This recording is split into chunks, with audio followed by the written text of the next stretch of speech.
saveur divine. Cette bonne nouvelle du royaume sera prêchée dans le monde entier pour servir de témoignage à toutes les nations. Alors viendra la fin. Ce pain céleste vous est présenté par Immaculée Niraneza.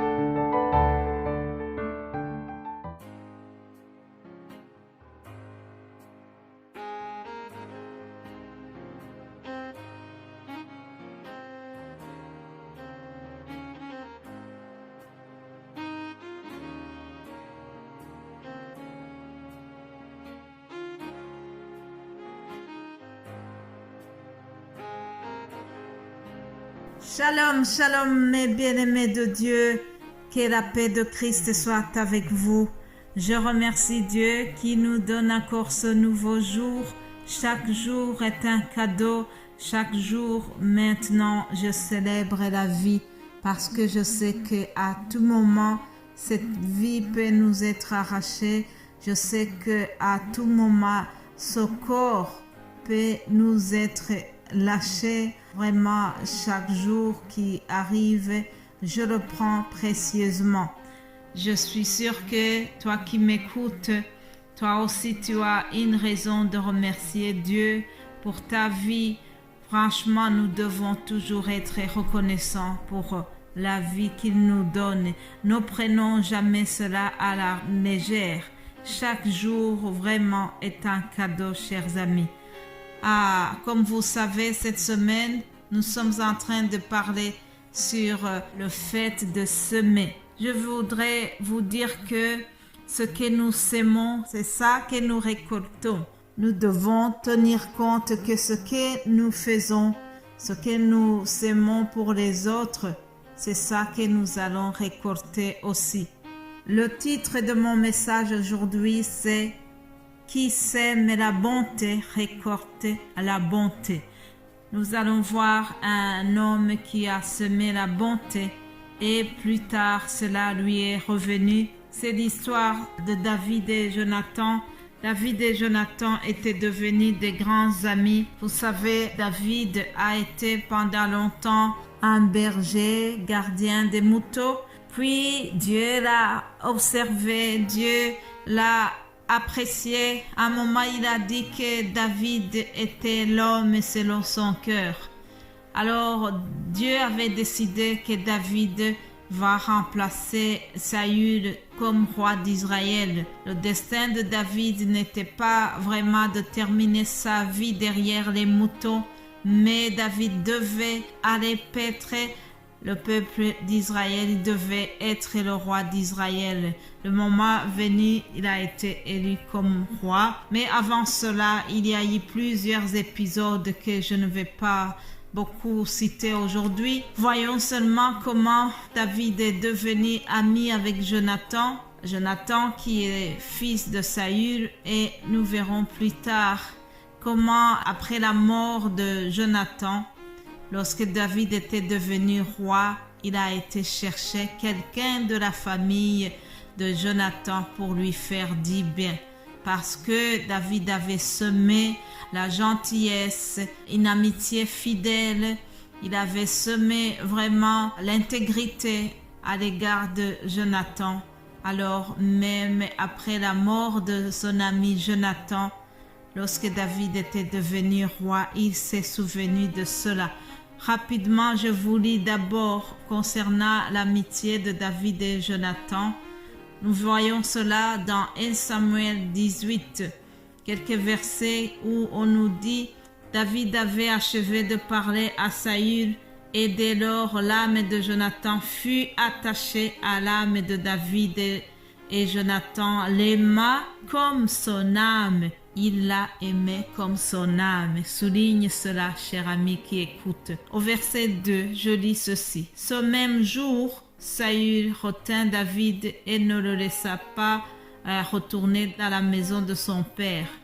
Jonathan fit alliance avec David parce qu'il l'aimait comme son âme. Il ôta le manteau qu'il portait pour le donner à David, et il lui donna ses vêtements, même son épée, son arc et sa ceinture. Tout ce qu'il a donné ici, ces éléments, signifiait que les deux venaient de faire vraiment une grande alliance d'amitié solide. Chaque fois qu'on veut présenter un modèle d'amitié, on nous parle souvent de David et Jonathan. Malheureusement, Jonathan et son père Saül ainsi que les autres fils de Saül sont morts au combat. Ils ont péri tous le même jour dans le combat qui les opposait aux Philistins. Alors, plus tard, David est devenu roi, puisque c'était vraiment ça que Dieu avait décidé. Il est devenu roi, il a été à la tête d'Israël. Et au moment où il était roi, un jour, il s'est souvenu de son amitié avec Jonathan. Et alors, un jour, il a réfléchi. Il s'est posé la question suivante, ce que nous lisons dans 2 Samuel 9. David, roi, il dit: « Reste-t-il encore quelqu'un de la maison de Saül pour que je lui fasse du bien à cause de Jonathan ?» Il y avait un serviteur de la maison de Saül nommé Tsiba que l'on fit venir auprès de David. Le roi lui dit: « Es-tu Tsiba ?» Et il répondit: « Ton serviteur. » Le roi dit: « Y a-t-il plus personne de la maison de Saül pour qu'elle use envers lui de la bonté de Dieu ?» Et Tsiba répondit au roi: « Il y a encore un fils de Jonathan, perclus des pieds. » Le roi lui dit: « Où est-il ?» Et Tsiba répondit au roi: « Il est dans la maison de Makir, fils d'Amiel, à Lodbar. » Le roi David l'envoya chercher dans la maison de Makir, fils d'Amiel, à Lodbar. Et Méphibosheth, fils de Jonathan, fils de Saül, vint auprès de David, tomba sur sa face et se prosterna. David lui dit: « Méphibosheth » et il répondit: « Voici ton serviteur. » David lui dit: « Ne crains point, car je veux te faire du bien à cause de Jonathan ton père. Je te rendrai toujours les terres de Saül ton père, et tu mangeras toujours à ma table. » Alléluia. Mes bien-aimés de Dieu, il faut savoir que ces deux personnages sont totalement opposés. David est roi et Méphibosheth est un pauvre jeune handicapé de 2 pieds. En Israël, quand quelqu'un était handicapé comme ça, on le considérait comme vraiment un bon à rien.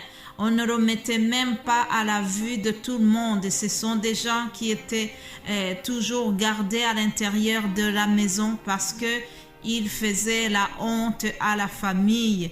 Ce n'était pas comme aujourd'hui où on prend soin des personnes handicapées, où on a des organismes qui sont chargés de s'occuper du bien-être des handicapés. Non, à ce moment, les personnes handicapées étaient rejetées, étaient exclues vraiment.